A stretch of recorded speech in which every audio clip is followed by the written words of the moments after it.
Aparna's daily life and ট্রাভেলসের একটি নতুন ব্লগে আপনাদের জানাই প্রীতি ও শুভেচ্ছা। আজ চলে এসেছি মহেশতলার শীতলা মন্দিরে।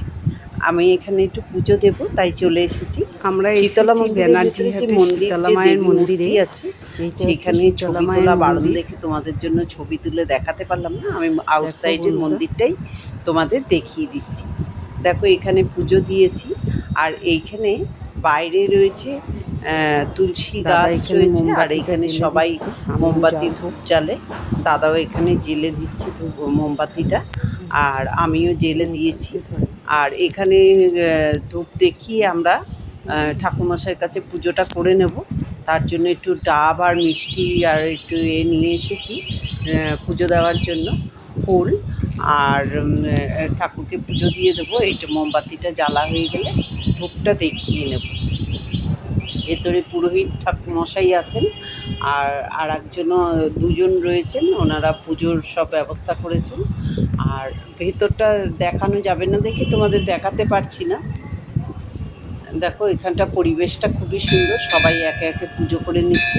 খুব বেশি ভিড় হয়নি শীতলা মন্দিরে, আর একটু পরে হয়তো ভিড় হবে। এখন খুবই সকাল।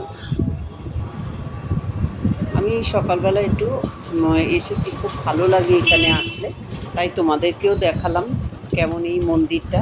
বহু বছরের পুরনো শীতলা মন্দির, এখানে সবাই পুজো দিতে আসে। খুবই জাগ্রত শীতলা মা,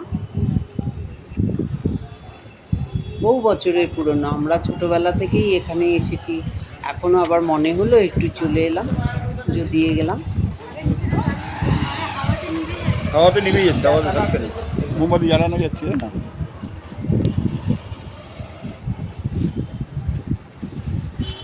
এক হয় যেখানটা ধূপকাঠি জ্বেলেছো ওইখানটা গুঁজে দাও, ধূপকাঠি জ্বেলেছো, হ্যাঁ ওইখানটা গুঁজে দাও, তাহলে থাকবে। অপর্ণাকে বলছি।